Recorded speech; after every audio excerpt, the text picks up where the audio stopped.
যুক্তরাষ্ট্রের নিউ ইয়র্কে উদযাপিত হলো বাংলাদেশের স্বাধীনতা দিবস। কুইন্স ব্যুরো আয়োজিত অনুষ্ঠানে প্রধান অতিথি ছিলেন কুইন্স ব্যুরোর প্রেসিডেন্ট ডোনোভান রিচার্ডস জুনিয়র। শুভেচ্ছা বক্তব্যে সিটির উন্নয়নে 60,000-এর বেশ প্রবাসী বাংলাদেশির প্রশংসা করেন তিনি। স্থানীয় কমিউনিটিতে অবদান রাখা 5 প্রবাসী বাংলাদেশিকে সম্মাননা জানিয়েছে কুইন্স ব্যুরো।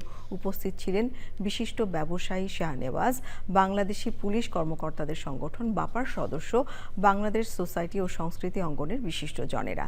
পরে সাংস্কৃতিক পরিবেশনায় মুক্তিযুদ্ধের গান ও নৃত্য পরিবেশন করা হয়।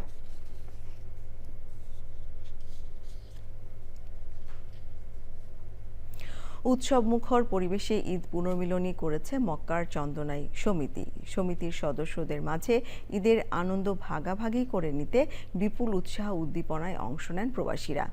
সমিতির সাধারণ সম্পাদক আমিনুল ইসলাম চৌধুরী কায়সারের পরিচালনায় অনুষ্ঠানে সভাপতিত্ব করেন সমিতির সৌদি শাখার সভাপতি মোজাম্মেল হক।